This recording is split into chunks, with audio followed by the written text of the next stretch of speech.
92% মুসলমান বসবাস করি। আমাদের এই জনপদে একসময় দুঃখ এবং অভাব ছিল না।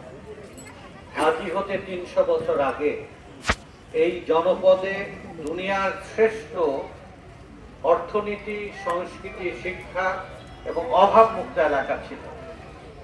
ইংরেজরা এই দেশ দখল করার পর প্রায় 350 বছরে বিভিন্ন দুঃশাসনের কারণে আমাদের ঘরের সুখ, আমাদের সংসারের শান্তি আজকে চলে গেছে। আমরা দুঃখ, দারিদ্রতা, অপমান, কষ্ট নিয়ে বসবাস করি। এই দুঃখ, অপমান, কষ্ট থেকে মুক্তি পাওয়াটাই হচ্ছে আমাদের এই জনপদের মানুষের সবচেয়ে বড় প্রয়োজন।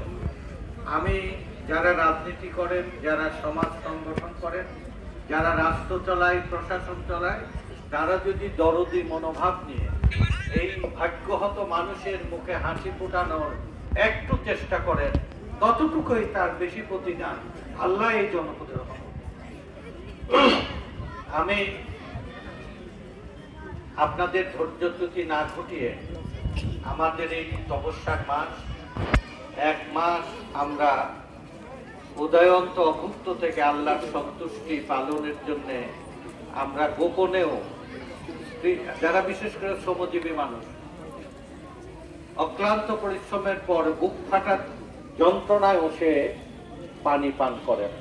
বাচ্চারা রোজা রাখে, পিতামাতার নিষেধ অমান্য করে সেও গোপনে খাবার গ্রহণ করে। এই যে আল্লাহর প্রতি আমাদের বিশ্বাস এবং আল্লাহর সন্তুষ্টি পাওয়ার জন্য আমাদের যে কষ্ট, এই কষ্টের আর একটি জিনিস আমি বলবো যে আল্লাহর সন্তুষ্টি পাওয়ার জন্য আল্লাহর শ্রেষ্ঠ সৃষ্টি আশরাফুল মখলুকাতকে যদি খুশি করা যায়, তাকে যদি সন্তুষ্ট করা যায়, আল্লাহর সরাসরি রহমত সেই জনপদে আসবে। আমি ছোট একটু উদাহরণ দেব যে এই জনপদের সুখ আমাদের হাতের নাগালের বাইরে।